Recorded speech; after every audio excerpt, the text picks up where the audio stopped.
오늘 천일야와 이제 마지막 강의 시작하겠습니다. 오늘 제가 이제 마지막까지 남겨놓은 주제가 있었어요. 그게 뭐냐면 천일야와의 돈 얘기가 굉장히 많이 나오잖아요. 그래서 도대체 왜 이렇게 돈 얘기가 우리 정서와는 좀 이렇게 다르지? 왜 이렇게 놀랍지? 그러니까 이해가 안 되는 부분들이 좀 이렇게 있고, 이해가 안 되는 게 이제 한두 개가 아니죠. 뭐 사람을 때리기도 하고 죽이기도 하고 가두기도 하고 이제 이러니까 다 이제 이해는 안 되지만 사실 돈은 우리 생활에 관련된 거잖아요. 재물, 돈. 그래서 그게 굉장히 이제 신기해가지고 그걸 한번 얘기해보고 싶었어요. 강의를 하면서 선생님들도 이제는 그쪽 지역에 대해서 많은 이해를 하게 되셨죠. 저희가 이제 비단길이 지나가고 교역이 몇천 년 전부터 너무나 활발했던 이제 곳이잖아요. 그러니까 이제 뭐 다른 문화권보다 돈이라든가 재물에 대해서 굉장히 많이 발달했을 것 같다 이제 이런 생각을 했어요. 뭐 이란의 오른쪽에 무슨 스탄 막 이렇게 있는데 거기가 지금 그 실크로드 다 이제 길목이고 그 이집트의 카이로 같은 경우도 실크로드의 완전 끝 이제 북아프리카의 끝이잖아요. 그래서 그래 여긴 돈 얘기가 그래서 더 많이 나오는가 보다 이렇게 생각을 했어요.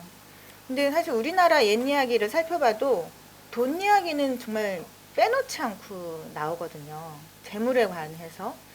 근데 사실 우리가 가지고 있는 어떤 정서와 이쪽의 이야기가 정서가 달라요. 왜냐하면 우리 이야기에 이제 재물이 나올 때 보면은 이 재물 막 보물이 막 그 동굴에 쌓여 있고 마법에 의해서 막 램프가 막 재물을 가져다 주고 사실 이게 제가 저번 시간에 이야기했죠. 뭐라 그랬죠? 그러니까 인간이 공동체를 이루면서 살면서 만들어내는 이 부 말고 사실은 우리한테 모든 거를 아낌없이 주는 게 신이자 자연이잖아요. 자연이 주는 정말 순수 증여, 무한한 증여 이거를 상징하고 있는 건데 이게 어떤 덕목을 가진 사람한테 오는가 이제 그거를 볼 수가 있어요. 근데 우리 옛 이야기를 보면은 돈보다 중요한 게 있다 이거 가르쳐 주죠. 뭐가 있죠?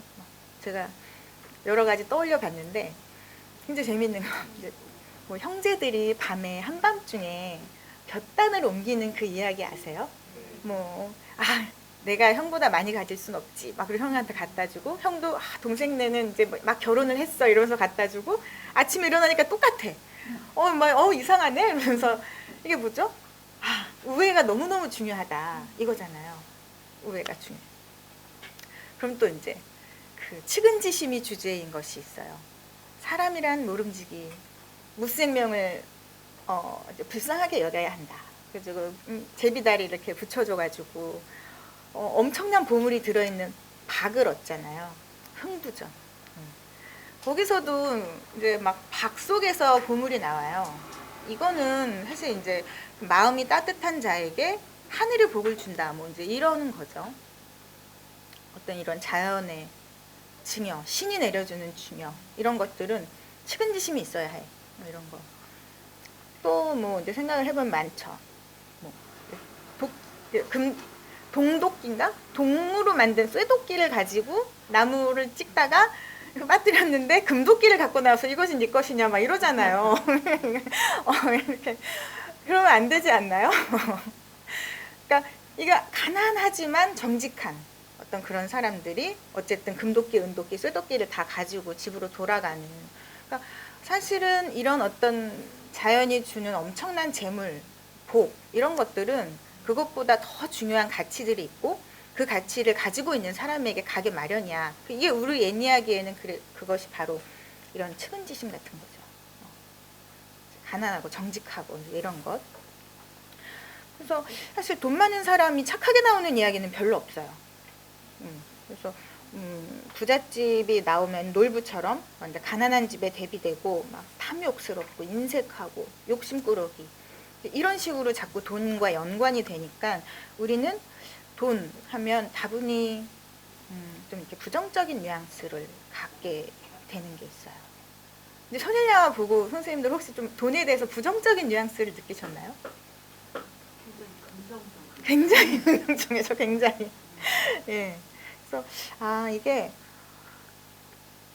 정서라는 것을 지배하고 있는 게 사실은 가치관이거든요. 그러니까 어떤 가치관이 우리랑 부닥치는 걸까?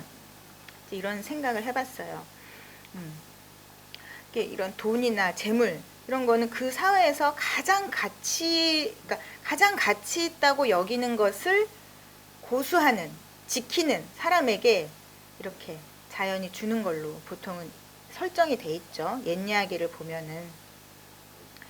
그래서 어떤 자가 이 재물을 획득하는가 이거를 읽어 나가면은 어떤 이런 문화적인 가치관의 차이도 읽어낼 수 있지 않을까 생각을 해봤어요. 그래서 사실 이제 상과 벌, 보통은 재물이 상이죠. 재물이 상인데 벌은 보통 이제 죽는 거죠. 어떤 사람이 죽임을 당하고 어떤 사람이 재물을 얻는가 이런 거를 보면은 우리랑은 이제 완전 달라요. 근데 우리 이제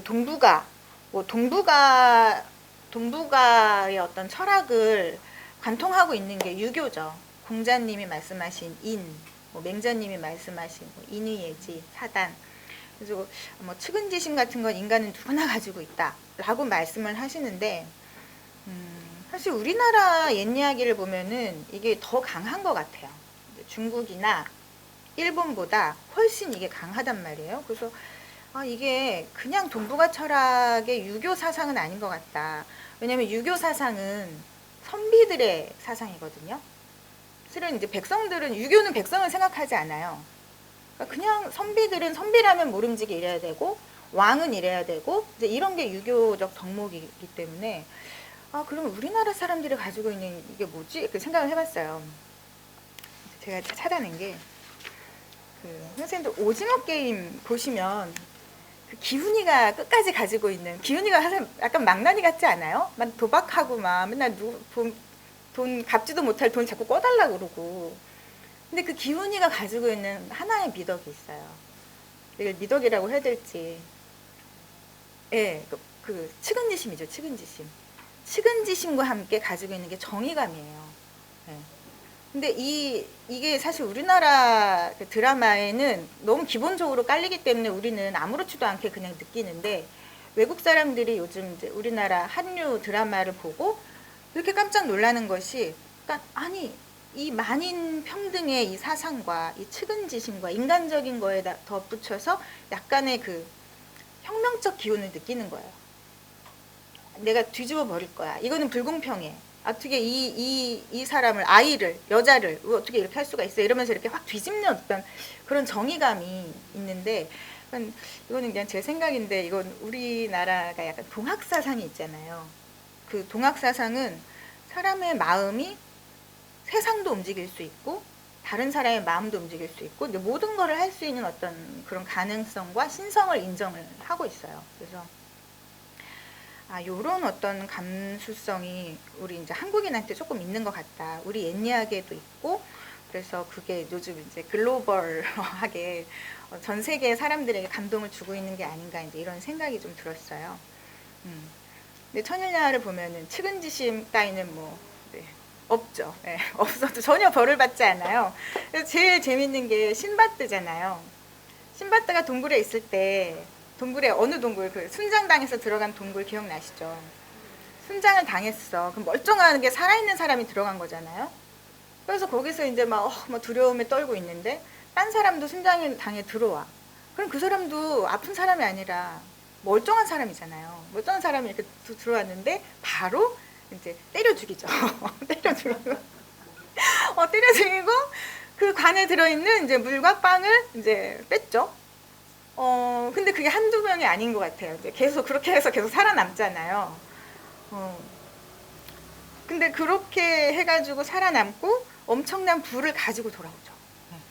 그래서 이게 어떻게 된 거지? 우리는 이제 보통 우리의 이게 드라마에 길들여진 우리의 상식과 우리의 인식 그 범위 안에서는 우리의 상상력 안에서는 난 남자고 이제 여자가 들어왔어. 그러면 보통 어떻게 되죠?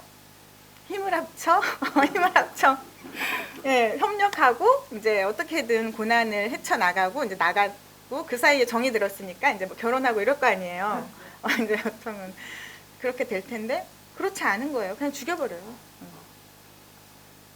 그래서 사실 천일영화 읽으면서 이건 외설적인 문제 때문에 애들한테 이제 보여주기가 약간 부적절하다 이게 아니라 너무 이제 잔혹한 적나라한 현실 세계 이런 것들을 보여주고 있어서 이건 어린이용은 정말 아니다 이런 생각을 했어요. 그래서 이렇게 정말 이야기 속에선 그 부분을 정말 조명하지 않고 집중하지 않고 그냥 슉 지나가서 이게 바로 가치관의 차이인가 보다. 왜냐면 얘들은 그걸 주제로 삼지 않거든요. 근데 저는 그게 주제가 돼버렸어요. 왜 이렇게 추금지심이 없는 거야. 근데 왜 상을 받는 거야. 그게 이상하더라고요. 그래서 제가 이제 가장 재밌는 이야기를 하나 뽑아왔거든요. 그게 누레딘 이야기 기억나세요? 누레딘과 페르시아 미녀 이야기. 네. 이게 사실 이제 시작하자면 누레딘 이야기가 나오기 전까지 막 서사가 굉장히 길잖아요. 이거 서사가 아니라 뭐라 그래? 전주가 굉장히 길어요. 그래서 그 재상 이야기로 시작을 하죠.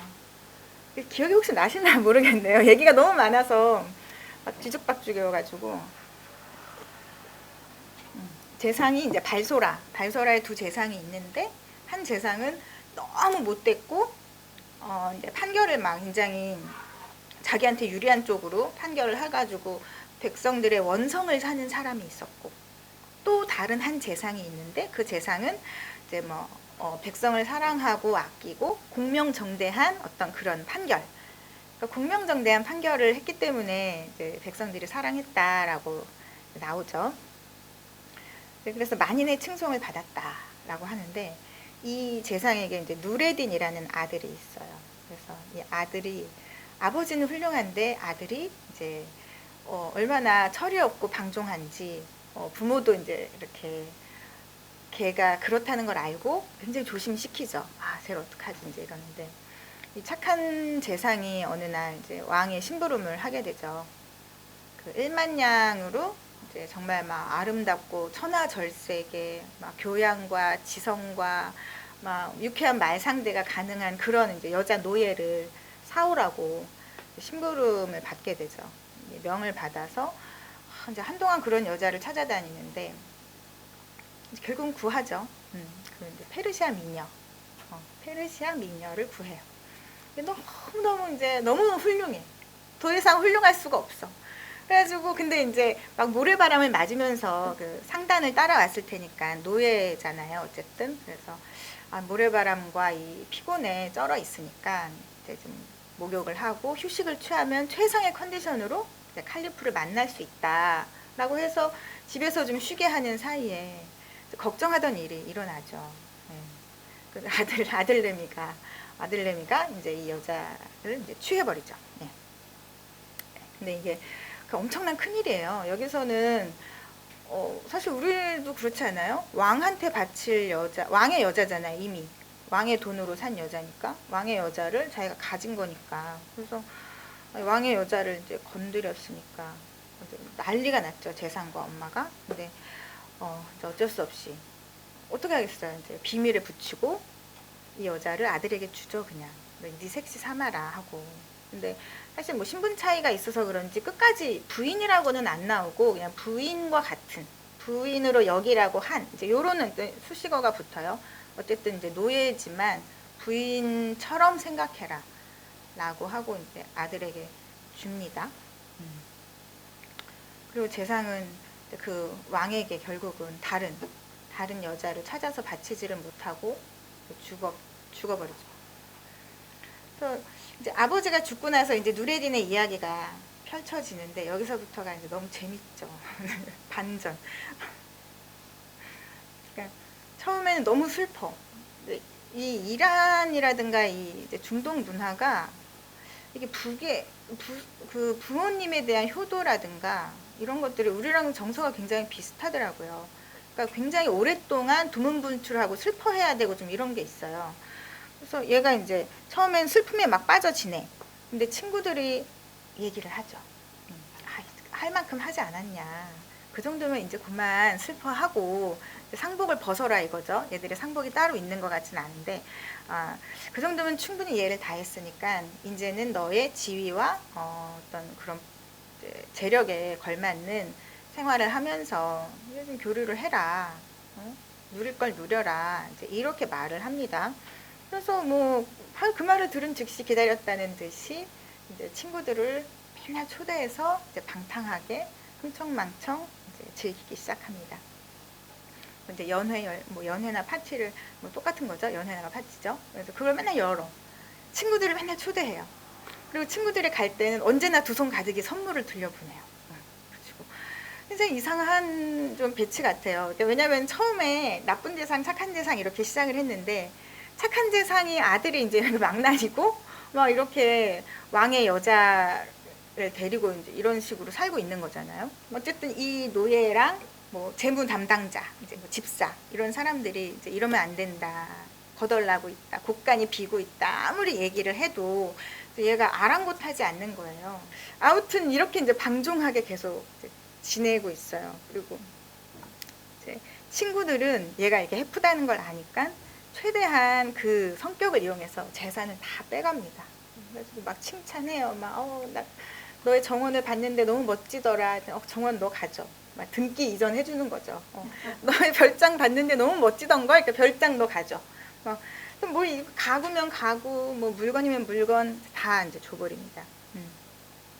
여기 이제 어떻게 써 있냐면은 하루도 빠짐없이 산에 진미를 차려놓고 친구들과 잔치판을 벌이고 조상들과 선친이 피땀 흘려 모아놓은 큰 재산을 흥청망청 낭비하며 지냈다. 이렇게 나와요. 그러다 결국 누레든이 파산을 하죠. 네. 이런 식으로 이제 재산을 쓴 거예요. 오늘 우리 돈에 관한 이야기를 하고 있으니까 도대체 돈이 어떻게 없어지는가를 집중을 해서 살펴보시면 좋을 것 같아요. 그래서 재산을 관리하던 사람이 이제 파산을 선고하고 집사가 떠나가니까 친구들도 그 얘기를 들은 즉시 바로 다 떠나가 버리죠. 그래서 이제 얘가 이 미녀 노예만 남기고 재산을 다 이제 처분을 하고 막 가구 팔고. 근데 이란이나 이런데 가구가 엄청 비싸요. 수공예로 해가지고 완전 예술품이라고 하더라고요. 뭐 양탄자도 그렇지만 가구도 굉장히 고가의 제품들이라고 하는데 이제 그걸 다 파는 거예요.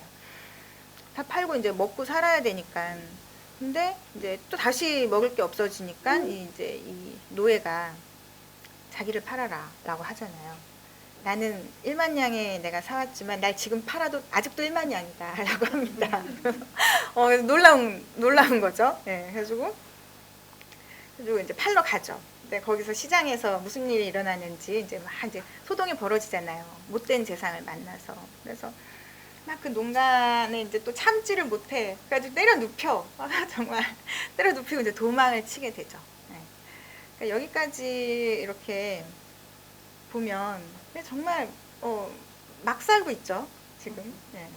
막 살고 있고 불효막심한 데다가 이제 망나니 같고 돈도 그냥 헤프게 쓰고.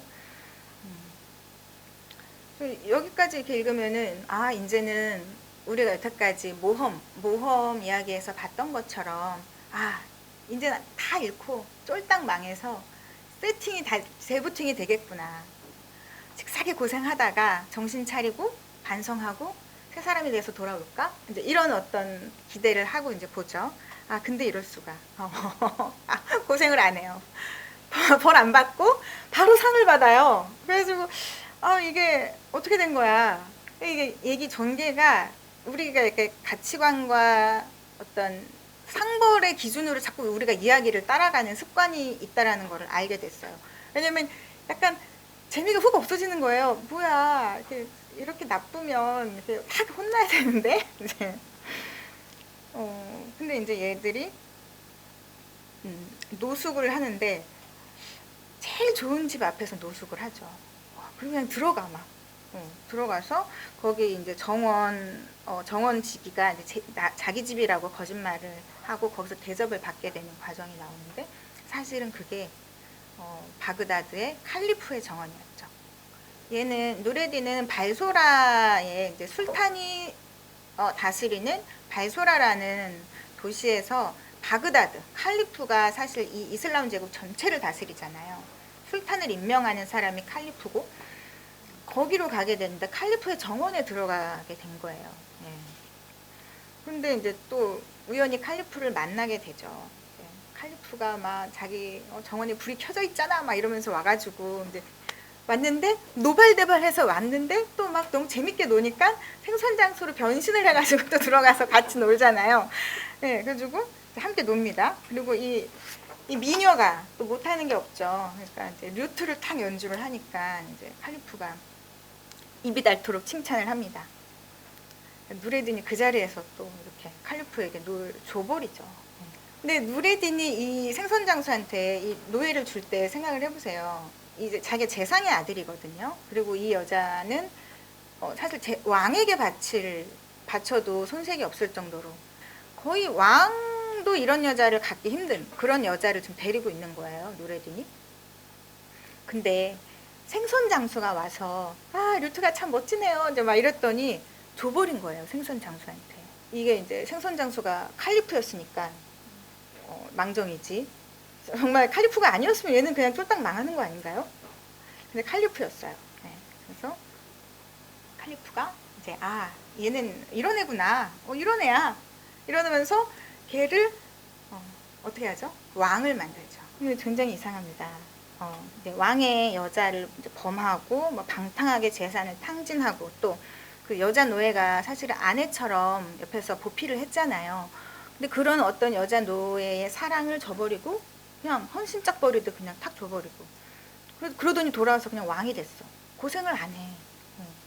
근데 이렇게 아버지의 말도 안 듣고 막 이랬던 애가 어떻게 왕이 될까? 방탕한 어떤 돌아온 탕아 같은 애인데 우리도 성경에 나오잖아요. 돌아온 탕아의 조건이 있잖아요. 반성하고 회개해야 되잖아요.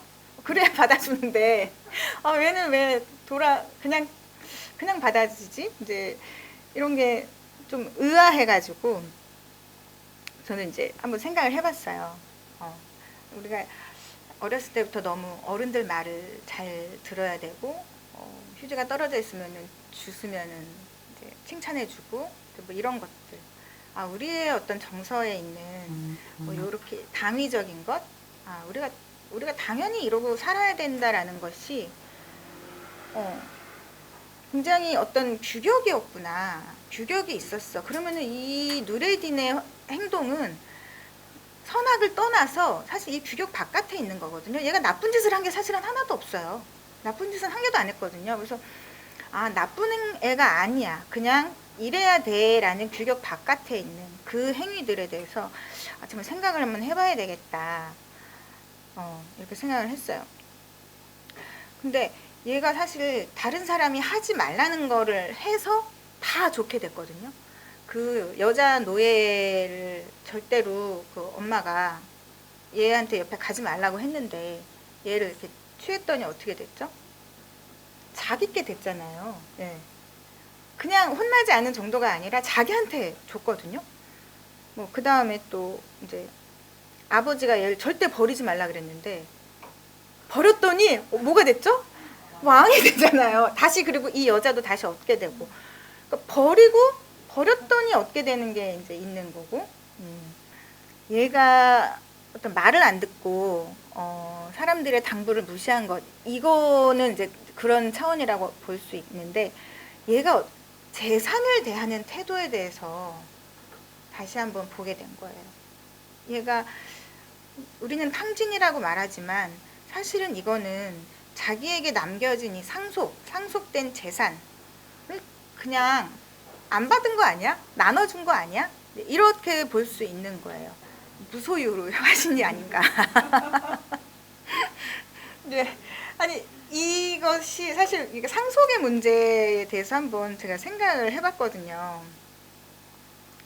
왜냐하면 사실 이슬람적인 경제 이거를 재물에 대해서 사실 두 가지 면에서 제가 한번 분석해 보면 좋을 것 같은데 이슬람 경제관에 굉장히 독특한 면이 있어요. 그 측면에서 한번 봐도 좋을 것 같고, 또 하나는 인류학적으로, 그러니까 인류학에는 증여사회라고 부르는 어떤 그런 순환 경제가 있는데, 그러니까 그걸로도 한번 분석을 해보면 재밌을 것 같은데, 먼저 첫 번째로 이슬람 경제의 기반에 대해서 얘기하자면, 이슬람 경제는 이 우주는 알라에게 속해요. 우주는 다 알라의 것이고, 여기 우리에게 주어진 부도 다 알라가 우리에게 잠깐 맡긴 거예요. 우리는 알라가 만들었잖아요. 우리한테 우리를 만들었으니까 우리가 먹고 살만한 재화도 당연히 줘야 되고, 그래서 이거는 다 알라가 주신 거다. 알라의 하사품이고 한시적으로 나에게 위탁된 거야. 그러니까 아버지에게 위탁된 거죠. 그 아버지의 재산을. 그 아버지가 돌아가시니까 다 아버지를 따라서 돌아가게 만든 거죠. 그래서 이게 누레딘에게 또 신의 가호가 함께 한다면 그것은 누레딘에게 주어지는 또 다른 재물이 있어야 될 거고, 그런 식으로 생각해 보면 아버지의 상속 재산을 받지 않은 걸로 해석이 되는 거예요.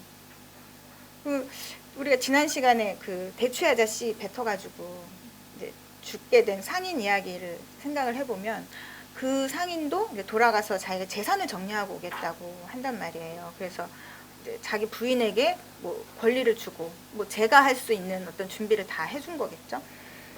그런 거. 자식에게 얼마큼씩 다 주고, 그다음에 아직 어린애한테는 후견인을 세워주고, 그 다음에 친구들한테 선물하고 빚 갚고 다 가난한 사람 도와주고 돌아오는 거예요.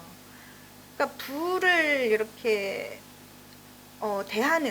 돈을 대하는 그 자세가 사실은 삶을 대하는 자세랑 굉장히 비슷하다라는 생각이 들거든요.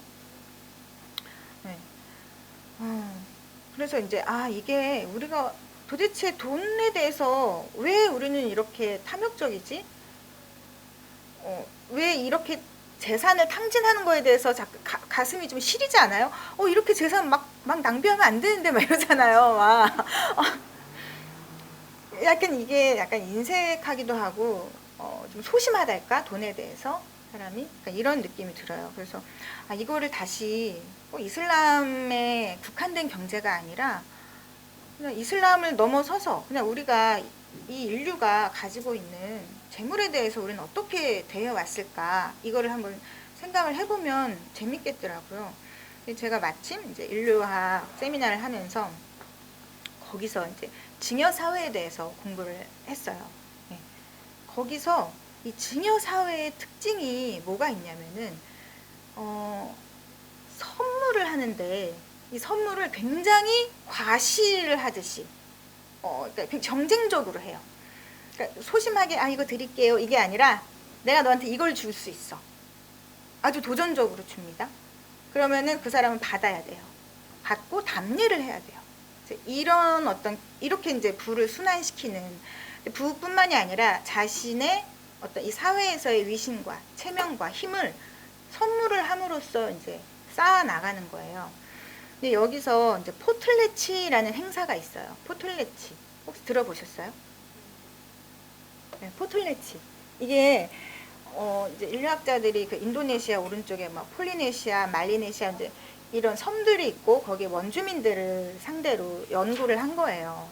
이게 사실 굉장히 가까운 옛날 뭐 미개 사회 신석기 구석기가 아니라 뭐 15세기, 16세기, 17세기, 18세기까지도 그쪽 원주민들은 자기네들 사회, 경제를 이루어가면서 사회를 돌리는, 재물을 나누고 분배하는 자기들만의 이제 체계가 있었는데 그게 증여로 이루어져 있다라는 거예요.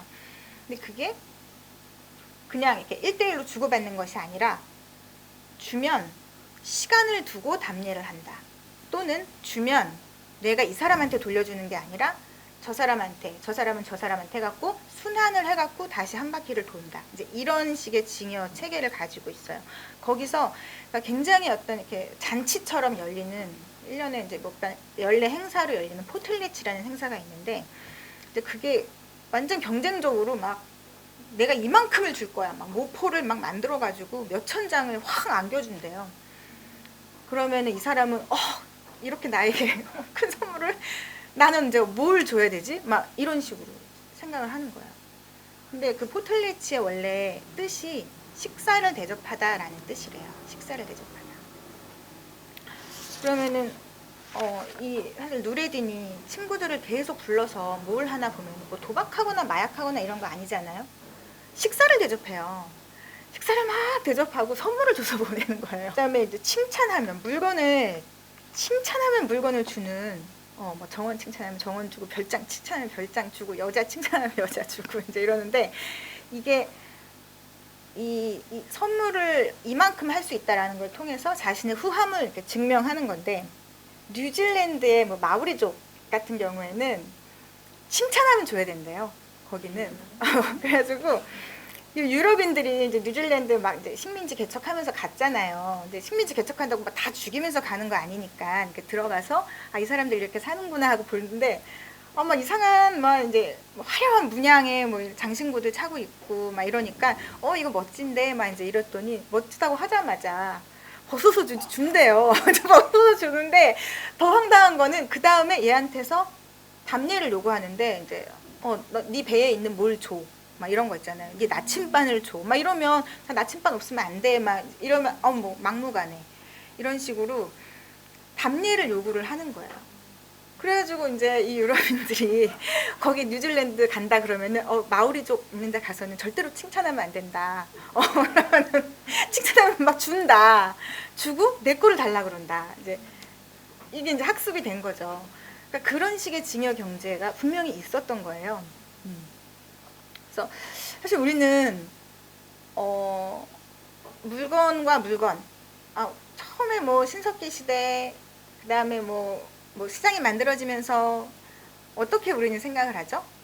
나는 이쪽은 바구니를 많이 잘 짜는 부족이고 저쪽은 도끼를 잘 만드는 부족이야.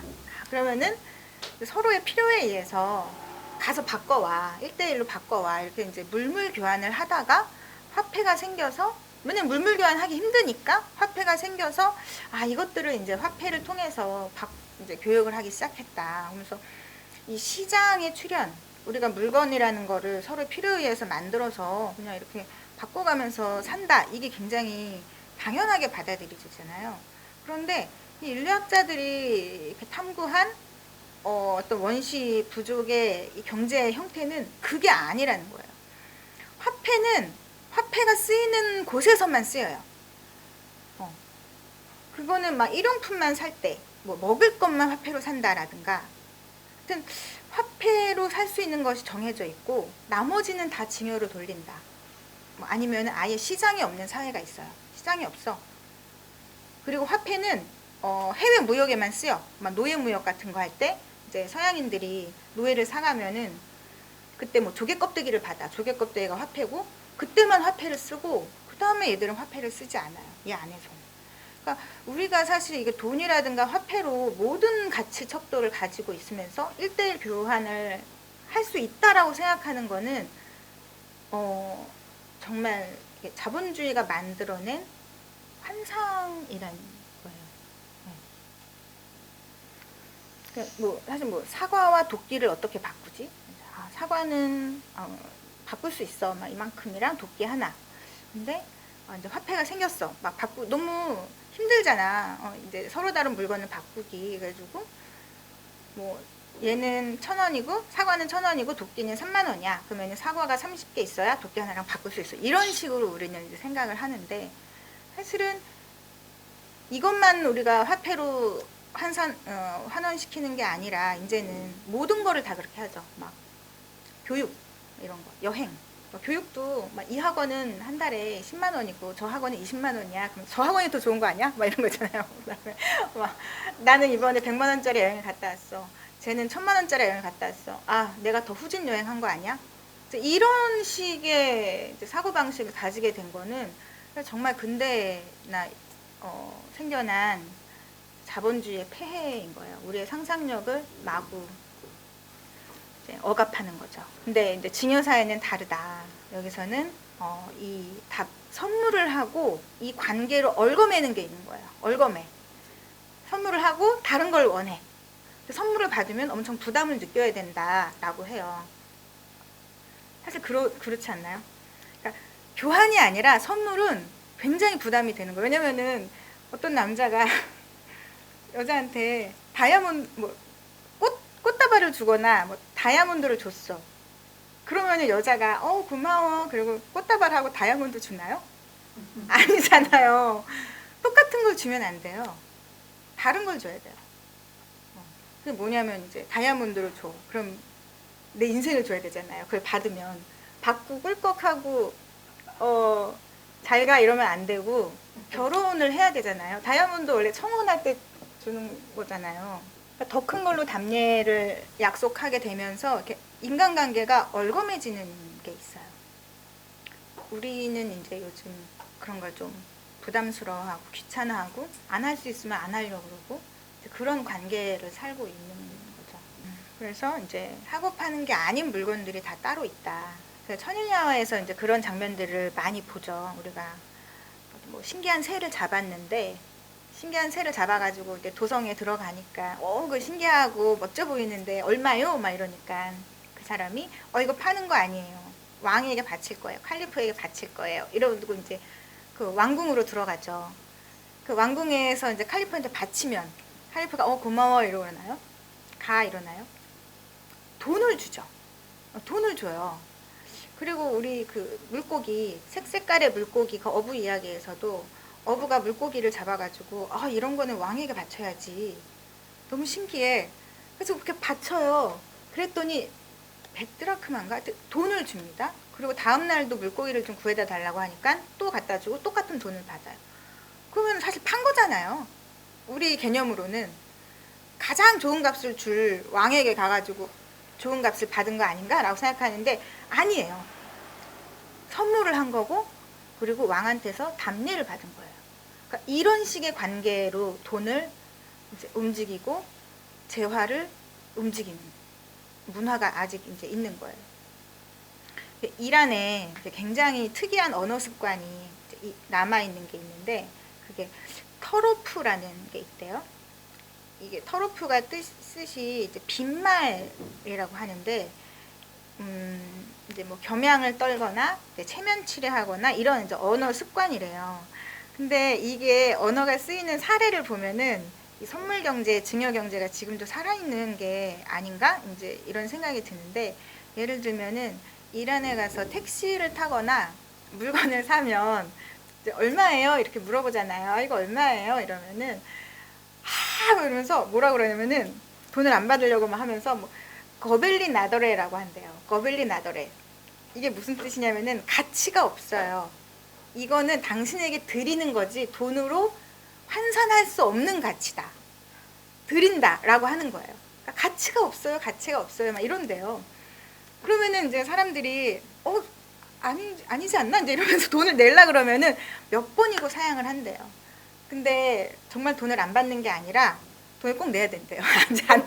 지금도 이제 아직도 문화에 남아 있다고 이란 여행하는 뭐 그런 책에 보면은 나와 있는 거라고 하더라고요. 인류학자들이 증여 사회라고 부르는 이런 선물 경제를 가지고 있는 사회에서는 그러니까 더 많은 선물을 막 하는 거 이걸로 자기의 부를 막 탕진하고 이게 최고의 위신을 세우는 일이 되는 거죠. 그러면 이제 가장 위신을 많이 세우는 사람이 누굴까요? 이런 부족에서? 추장이에요, 추장. 추장은 권력의 정점에 있지만 아무것도 가지고 있으면 안 돼요. 그래서 그게 권력을 지탱해주는 힘인 거예요. 막 얘들이 이제 물건이 막 쌓이잖아요. 자기들한테 마을에서 공동체에서 막 물건을 만들어. 그래가지고 이걸 막 또 이웃 부족에게 막 선물해. 그러면은 추장은 막 물건이 막 모포가 막 몇천 장 쌓여 있고 막 부가 이렇게 쌓여 있잖아요. 그러면은 그걸 뭐 팍 나눠주기도 하지만 그게 막 너무 많이 쌓이면 불태워버려요. 태워버리고 아니면 그 다음에 얘들이 이제 동판 세공을 굉장히 예전에 잘했는데 동판을 막 이제 세공을 막 정성스럽게 해가지고 멋지게 이렇게 동판을 만든 다음에 그거를 깨요. 깨고 바다에 던져버리고. 그러니까 이게 이제 퍼포먼스거든요. 사실은 이게 무슨 효용이 있겠어요? 근데 그냥 퍼포먼스예요. 이게 뭘 보여주냐면은 나는 이것도 버릴 수 있는 사람. 난 이것도 줄 수 있는 사람. 난 이거 너한테 줄 수 있어. 나 아무것도 없지. 너한테 다 줄게. 이게 그 사람의 힘이라는 거예요. 그러니까 여기에서 보면 이제 누레딘 누레딘 같은 경우는 이 부를 다 흩어버리고 다 주고 여자까지 주는, 칼리프가 보기에는 얘가 바로 왕이로구나. 이런 식의 어떤 힘을 가지고 있는 자라고 알아봐 준 거죠. 그럼 이런 애가 이제 상을 받았죠. 상을 받아. 그럼 어떤 애가 벌을 받을까? 그런 게 이제 많이 나오죠. 천일야만에도 벌 받는 사람. 근데 누레딘만 방탕하고 탕진하다가 상 받은 게 아니라 다른 사람들도 굉장히 많이 있어요. 뭐 여러 케이스가 있지만, 선생님들 그 참깨장수 기억하세요? 참깨장수. 참깨장수도 막 탕진하다가 재산을 얻었고, 그다음에 그 눈뜬 채 꿈꾼 아부하산인가? 걔가 눈뜬 채 꿈꾼 애가 이제 칼리프를 만나게 된 게 맨날 이방인들한테 식사를 대접하잖아요.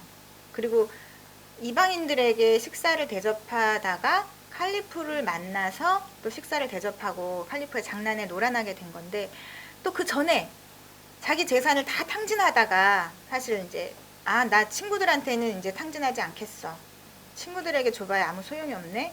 난 그냥 이방인들에게 식사를 대접할 거야. 그래서 아부하산이 그렇게 해서 칼리프를 만나게 되거든요. 그럼 어떤 사람이 벌을 받을까라고 생각을 해봤는데, 이렇게 탕진하는 사람 말고 장님 바바 압달라 이야기에 너무 성실한 사람이 나와요.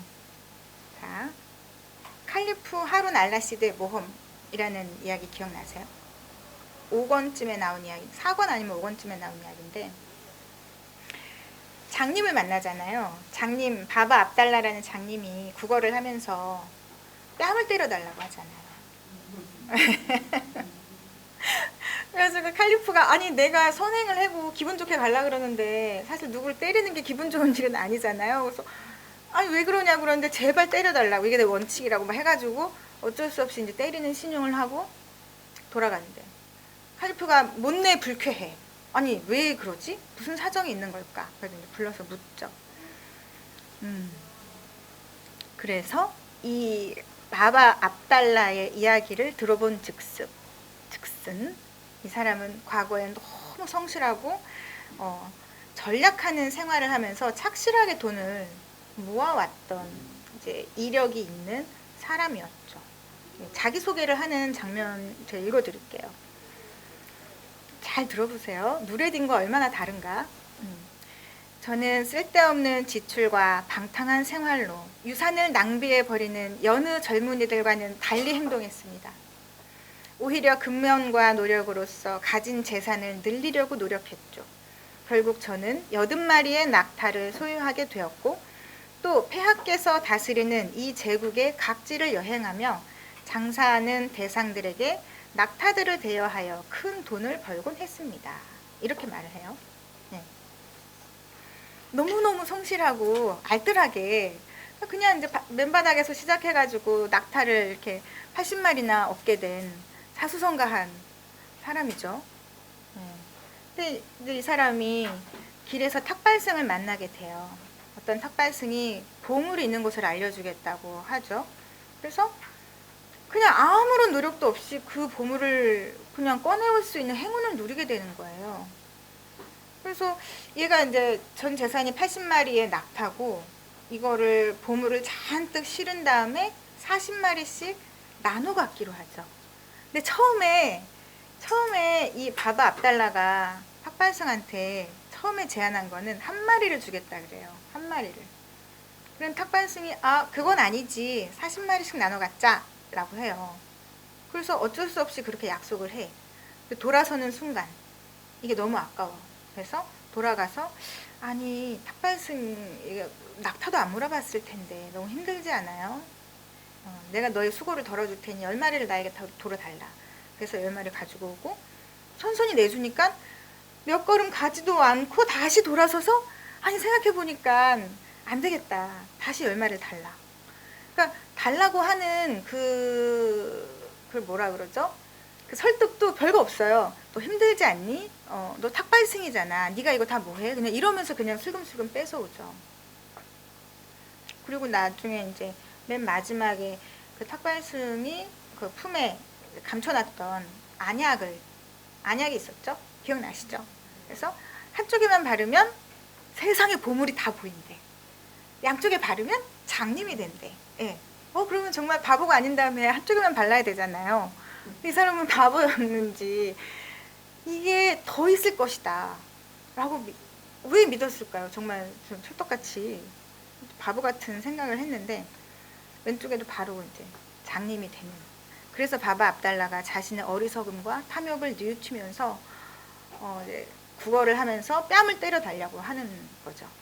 근데 아까 이제 이 바바 압달라가 자기가 얼마나 성실하게 살아왔는지 사실 그거 보면은 나무랄 데가 없어요.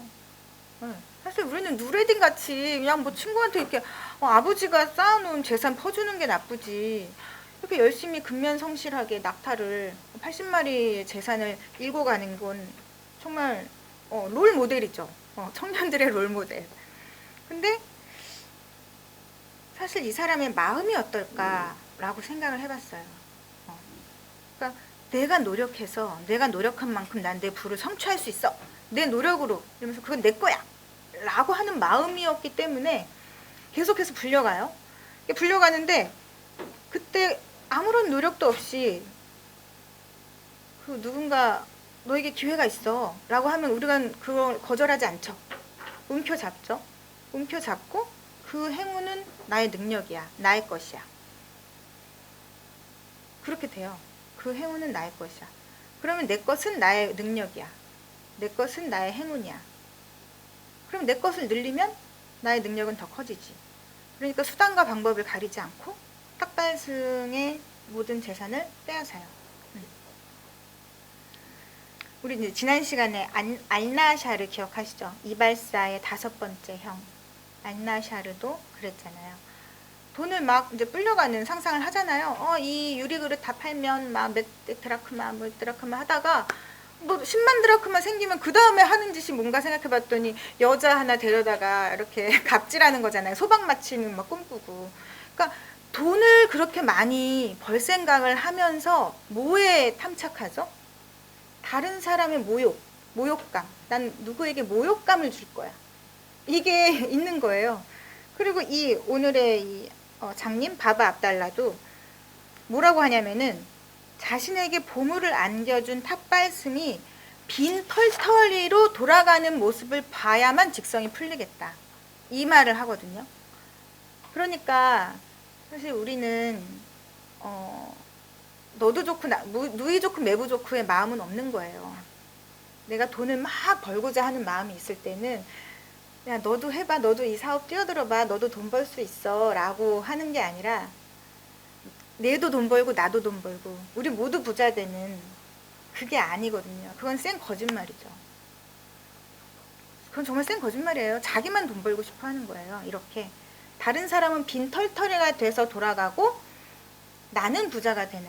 그래서 예전에 정말 우주적 거짓말 하나 있었잖아요. 부자 되세요, 인사. 그 말이 어떻게 인사가 돼요? 부자가 되려면 다 부자가 될 수 없잖아요. 누군간 빈털터리가 돼야 내가 부자가 되는 거고. 그래서 저는 사실 천일야와 이야기를 보면서 그 사랑에 대한 환상도 다 깨지고 얼마나 막 사랑에 빠진 사람 다 민폐족이잖아요. 민폐족. 너무 지겨워. 그거 다 보여주고 이렇게 돈 막 성실하게 벌려고 하는 사람들 그 꿈이 얼마나 허망하고 역겨운지 다 보여주고. 근데 우리는 사랑은 막 아름답다고 하고 그다음에 너도 나도 돈 벌자, 열심히 일하자, 이게 거짓말을 자꾸 하는 드라마로 이제 거짓말을 자꾸 부추기죠. 저는 그래서 이 천인야가 너무 재밌더라고요. 이 타인의 불행을 원하는구나. 사람은 돈을 벌려고 마음을 딱 먹는 순간부터 나의 행복이 아니라 타인의 불행을 보면서 내 행복을 이렇게 이뤄가려고 하는구나. 그래서 이렇게 누레딘과 이 바바 압달라를 비교를 해보면 이 바바 압달라가 사실은 전략, 근면의 뒷모습이 자린고비라는 걸 알 수 있어요. 착실하게 막 주머니를 불려가는 이 사람의 성실함은 정말 끝모를 탐욕의 레일을 타고 있다. 이슬람 경제건 인류학적으로 보던 간에 사실 재물이란 거는 우리한테 잠시 위탁되는 거지 이게 자기 노력으로 만들어 왔다, 내 거다라고 하는 순간 이제 철퇴를 맞게 되는 겁니다. 그러니까 뭐 자기 거라고 움켜쥐는 순간 모든 것을 앗아가는 게 아닌가라는 생각이 들어요. 그리고 이거를 모든 거를 내주는 순간 이 자연, 신의 어떤 순수 징여가 우리에게 딱 기회를 주는 건 아닌가, 이런 생각이 듭니다. 의문이 드는 것이, 우리가 돈을 그냥 기부를 하면 되지, 왜 누레디는 탕진이라는 형태로, 왜 탕진이었을까? 사실 뭐 이때는 어떤 그런 기금을 받는 재단도 없었겠지만, 사실 어딘가에 돈을 기부했을 때 마음이 굉장히 뿌듯해요. 내가 그걸 했다 라는 생각이 있고, 내가 그만큼 훌륭한 사람이야 라는 생각을 하게 되거든요. 그러니까 잃는 게 없는 거예요. 돈은 없어졌지만 나는 그만큼 훌륭한 사람이 되고, 막 명예가 쌓이고 칭찬받고 이러니까 잃은 게 없어. 그러니까 누레딘이 한 어떤 이런 탕진 선물, 그냥 이렇게, 사실은 얘도 선물을 하고 나중에 자기가 알거지가 됐을 때 찾아가긴 하죠. 너 나한테 이렇게 얻어먹었는데 모른 척 하기야, 이제 이렇게 서운하긴 했는데 모른 척 했죠 그냥. 그러니까 이렇게 탕진하는 거야말로 아무것도 남기지 않는 거 아닌가, 뭐 이런 생각도 좀 들고, 뭔가 이 이념이라고 해야 되나, 종교적인 가치가 있어요 여기에. 그거를 한번 보고, 이게 이슬람 경제학의 어떤 근원이 이 이야기에 흐른다라는 걸 알 수 있었기 때문에 제가 이제 좀 갖고 와봤어요. 그러니까 두 사람의 경제관이 딱 부딪히죠. 이 이야기 이제 선생님들은 다 아시죠. 사디와 사드라는 굉장히 친한 친구가 있는데, 이제 경제관만 조금 갈려. 그것만 아니면 이 사람들은 너무나 이제 깊은 우정을 가지고 있죠. 근데 사디는 이렇게 생각을 해요. 사람은 다른 사람에게 신세지지 않고 자유롭게 살 수 있을 만큼 큰 재산을 갖고 있을 때만 행복할 수 있다. 그리고 사드는 크게 궁색하지 않고 능력껏 다른 사람들에게 베풀면서 살 수 있을 정도만 되면 충분한 것이며, 덕이 있을 때 비로소 사람은 행복해질 수 있다 라고 하거든요. 그러니까 사디는 재산이 있어야 행복하고, 사드는 덕이 있어야 행복해요. 그리고 사디가 다른 사람이라는 말을 했는데, 뭐라고 하냐면은 다른 사람에게 신세지지 않고 라는 말을 해요. 그러니까 돈이 있으면 다른 사람에게 신세지지 않을 수 있다라는 거예요. 그러니까 연결되고 이런 게 싫은 거지. 그러니까 나는 독자적으로 혼자 살고 싶어. 자유로워. 그게 자유로운 거야. 돈이 나에게 자유를 줘. 근데 사실은 이건 고립이죠. 그리고 사드도 다른 사람이라는 단어를 쓰는데, 어떻게 쓰냐면은 능력껏 다른 사람들에게 베풀면서 라고 말을 해요. 그러니까 이 사디와 사드는 사실 뭐 재산과 덕, 그러니까 사디는 재산을 중요하게 생각하고 사드는 덕을 중요하게 생각해. 이건 표면적으로 보면 이제 그런데, 사실 정말 중요한 거는 이 다른 사람이라는 말을 어떻게 쓰고 있는가를 보면 알 수 있는 거예요. 신세지지 않고 자유롭게 살 거야, 이거랑 다른 사람에게 베풀면서 살 거야 라는 말이랑, 이게 더 큰 기본적인 태도가 되겠죠. 그래서 이 두 사람이 누가 옳은가 이거를 이제 내기를 하게 되잖아요. 그래서 둘이 찾아낸 사람이 바로 너무너무 가난해. 정말 가난하게 태어나서 지금도 가난하고 미래에도 가난할 것만 같은 그런 사람을 한 명을 찾아내서 이제 큰 돈을 줘보자. 그러면은 걔가 그 성실한 노동을 계속 해가지고 그 자본금을 불려가지고 부자가 될 거다. 그렇게 이제 사디는 이야기하고, 사드는 아니야, 돈으로 그렇게 사람이 부자가 되는 게 아닐걸? 이렇게 말을 하는 거죠. 근데 그 사디는 사람의 가난의 이유를 돈이 없기 때문이라고 생각하는 거예요. 처음부터 돈이 없게 태어나서 그래. 돈만 주면 얘는 성공할 수 있을 거야. 이제 이렇게 생각합니다. 이 핫산이라는 밧줄 꼬는 장인을 만나게 되죠. 핫산. 얘의 어떤 하루 생활을 보면은 아침부터 밤까지 밧줄 꼬는 일을 해요. 그러니까 그냥 노동을 하는 거죠. 단순 노동, 장인이라고도 할 수 있고. 그러니까 그렇게 단순 노동을 계속 하루 종일 해도 입에 이제 풀칠을 하기도 힘든 삶을 살아가는 가난한 사람 핫산을 만나게 됩니다. 그래가지고 이 사디와 사드가 이 사람에게 200냥을 주죠. 200냥을 주고 이걸로 밧줄을 더 좋은 밧줄을 사. 더 비싸게 팔아. 너는 이제 그런 부자가 될 수 있어. 이제 이렇게 하고 이제 갑니다. 근데 얘가 그거 어떻게 되더라? 얘가 여기 터번에다가 190냥을 이제 이렇게 쏙쏙 숨기잖아요. 여기다가 쏙쏙쏙 넣었는데 지갑용으로 넣었는데 이제 남은 10냥으로 장을 봐가지고 집에 가다가 그 고기를 낚아채려는 매랑 막 이제 혈투를 벌이죠. 막 뺏기지 않으려 하다가 이제 막 이렇게 하다가 터번이 이제 벗겨졌어. 그랬더니 그 매가 터번을 채가지고 이제 가버리는 거죠. 돈 190냥이 날라간 거예요. 그래서 이 핫산이 이제 정말 어이가 없었지만 똑같아요. 자기는 어제와 오늘이 똑같고 할 수 없지 뭐. 이제 그들이 찾아오면 좀 면목이 없겠구만. 이제 이러고 그냥 똑같이 살아가요. 그랬더니 걔들이 와가지고 묻죠. 그래서 사실대로 얘기를 해요. 근데 안 믿어. 사드는 믿는데 사디는 안 믿어요. 왜냐하면 사디는 돈에 대해서 뭔가 이렇게 속임수 이런 사람이 이거를 불려갈 수 있다라고 생각할 때는 얘는 이걸 뭐 훔칠 수도 있다 이렇게 상상을 하나 봐요. 그런데 이제 밑져야 본전이다 이러고 또 200냥을 주죠. 그래서 이번에는 어디다 숨기죠? 맞아요. 말 먹이로 쓰는 밀기울이라는 밀기울을 넣어놓는 항아리 밑에다가 이제 막 둘둘둘 말아가지고 가만놨는데 정말 어떻게 된 건지 이 부인이 그날따라 때밀이 흙이 필요해. 목욕을 좀 해볼까? 때를 밀 때 이제 뭐 흙을 쓰나 보죠. 때밀이 흙과 바꾸려고 이 항아리를 통째로 이제 줘버려가지고 이 사람은 정말 어이가 없었겠죠. 근데 사드는 어떻게 생각을 하냐면은 돈은 어떤 노력에 의해서 버는 게 아니야. 사실 돈은 왔다가도 가고 갔다가도 오고 이건 그냥 신의 섭리야. 우연이야. 그냥 우리는 하루하루 감사하게 살면 돼. 약간 이런 생각을 갖고 있는 거예요. 그러니까 돈을 안 주고 납덩이를 하나를 줘요. 납덩이를 하나를 주고 거기서 놀라운 기적이 일어나죠. 납덩이가 뭐야 이게 뭐야 했는데 옆집에서 고기 잡는 어부 부부가 납을 이제 필요로 했어요. 금으로 손질하다가. 그래서 그거를 주고 감사의 의미로 첫 번째 잡는 물고기를 당신에게 줄게요 라고 했는데 그 물고기를 받아서 배를 갈라보니까 다이아몬드가 나왔죠. 네, 다이아몬드. 자연의 순수 증명. 다이아몬드를 받고 부자가 됐어요. 이게 얼마를 받고 팔았냐면은 10만 냥입니다. 예, 맞아요. 10만 냥에 팔아요. 예. 근데 부자가 됐죠.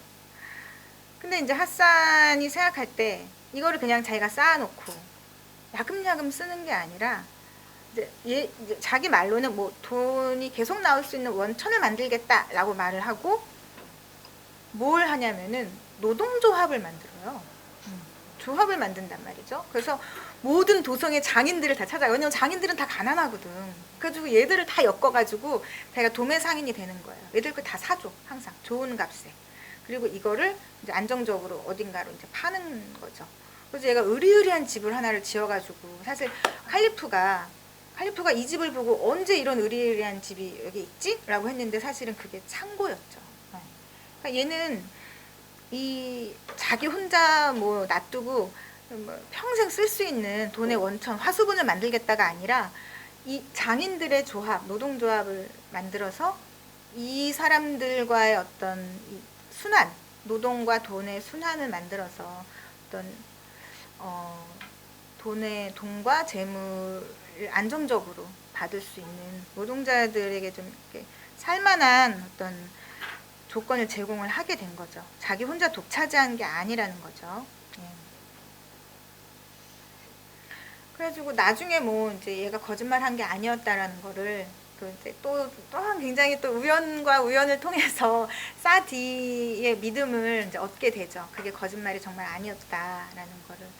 그 뒷이야기는 뭐 이제 그냥 그렇고 앞에서 이것만 봐도 사실 이거는 그럼 신심이 두터운 무슬림에게 결국은 복이 간다는 걸까? 하고 이제 생각을 했어요. 그래, 하느님 믿으면 복을 줘, 이럴 수 있잖아요. 근데 그렇게 생각을 했는데 제가 이슬람 경제관을 이렇게 딱 들여다보니까 너무 놀라운 게 있는 거예요. 이슬람 은행의 특징 혹시 아세요? 이자가 없어요. 이자가 없다. 이게 뭐지? 라고 생각을 했는데 사실 사디와 사드의 논쟁은 그 이슬람에서 이 영성과 재물 이렇게 충돌하는 이 시대에 이슬람이 사실 이걸 계속 정립해 갔어야 되는, 근데 투쟁을 많이 했겠죠. 이 사회는 계속 이렇게 변해가는데 우린 이렇게 고수를 해야 되나? 이렇게 돼야 되나? 저렇게 돼야 되나? 라고 고민을 할 때 아마 이제 이런 이야기가 만들어진 것 같아요. 그러니까 굉장히 다른 가치관을 가지고 있는 두 친구가 싸운다는 어떤 그런 구성을 만들어냈겠죠. 근데 성경을 보시면 알겠지만 성경 아시죠? 고리대라는 말을 써요. 이자라는 말을 안 써요. 그냥 뭐 이자놀이 이렇게 안 하고 고리대금 업자, 뭐 고리대라는 말을 한단 말이죠. 그러니까 사실 일신교 유대인들도 고리대에 대해서 굉장히 나쁘게 이야기를 하고, 이슬람에서도 우리가 코란을 봤잖아요. 읽어봤잖아요. 거기에 이자를 받지 말라는 말이 굉장히 구체적으로 나와 있는데 코란 전체에 몇 번이더라? 12번인가? 그렇게 계속 나온대요. 이자를 절대 받으면 안 된다고. 그게 이제 약간의 이슬람의 그러니까 유일신관이랑 관련이 있는데, 이자라는 거는 돈이 저절로 그냥 커져가는 거거든요. 이렇게 놔두면 돈이 혼자 자가 증식하는 거예요. 근데 사실 이 세상에 낳는 존재는, 유일신을 모시는 교리 안에서는 알라밖에 없는 거예요. 하느님만 낳아야 돼요. 하느님만 창조하고 낳고 창출하고 변용할 수 있지, 거기에서 피창조물은 뭘 낳아서는 안 돼요. 그게 그 교리적으로 성립하지 않는데, 이자는 가치가 상승하는 거거든요. 가치가 스스로. 그거를 그래서 금하고 있는 거예요. 근데 이제 사실 기독교는 그 유일신관을 좀 배신했죠. 왜냐면 하느님이 아들이 있다잖아요. 아들이. 그래서 원래 하느님은 아들이 있으면 안 돼요. 근데 갑자기 아들이 있고 그 아들의 존재 때문에 이제 성령도 나왔어. 모두의 마음에 성령이 충만하고 우리 인간들은 각자 한 사람 한 사람의 마음에 성령과 사랑과 이 신성을 갖게 됐어. 그래서 그러니까 이 유일신의 약간의 이 굉장히 이렇게 낳고 낳는 어떤 우리의 상상력과 이런 것들을 그거를 굉장히 배반하는 게 유일신관이었거든요. 이슬람이랑 유대교의 그 무서운 하느님, 언제나 이렇게 화를 내고 내 말을 들어라 라고 하는 하느님이 있었는데, 이슬람은 계속 그거를 고수하고 있는 거고, 기독교는 이제 유대교에서 뭐죠? 이제 예수님을 인정하는 이제 삼위일체설을 인정하는 거죠. 이제 이쪽으로 교리를 틀은 거예요. 그래서 사실 이제 이슬람의 이자가 없는 경제, 그거를 보면은 자가증식하는 거를 용서하지 않겠어. 그 다음에 사실 아까 이야기 나온 것 중에 우리가 우린 동학 사상 중에 우리는 항상 이렇게 자기 안에 각자의 하늘님을 가지고 있다고 하잖아요. 한 사람 한 사람이 다 하늘이야. 이제 이런 게 있는데 이슬람에는 그런 게 없어요. 그러니까 우리는 다 피창조물이기 때문에 그냥 자기가 부여받은 이 생명을 그대로 살고 가고, 그냥 우리 식대로 말하면 팔자대로 그냥 자기 숙명대로 그냥 살다가 가면 되는 거야. 그러니까 측은지심도 필요 없는 거예요. 왜 측은지심을 저 사람한테 내가 느껴? 저 사람은 저게 자기 운명이고 나는 내 운명을 살면 되는 거지. 약간 요런 식의 신관을 가지고 있기 때문에 그러니까 측은지심에 대해서도 사실은 우리는 이거는 굉장히 신적인 마음이거든요. 내가 누군가를 긍휼히 여기고 내가 그를 구제해 준다, 이런 거거든요. 그래서 이 사디와 사드가, 사실은 사디가 이 200냥을 줄 때 이 돈으로 얘가 열심히 노동하면 잘 살 수 있을 거라고 생각을 한단 말이에요. 근데 드는 그렇게 생각 안 해요. 노동도 얘를 살게 하는 게 아니에요. 왜냐면 노동은 얘가 가난할 때도 노동했고 지금도 노동하고 계속 노동은 하잖아요. 그러니까 노동 때문에 부자가 되는 것도 아니고 종잣돈 때문에 부자가 되는 것도 아니야. 모든 건 신이 주는 거야. 이제 이런 어떤 이론인 거예요.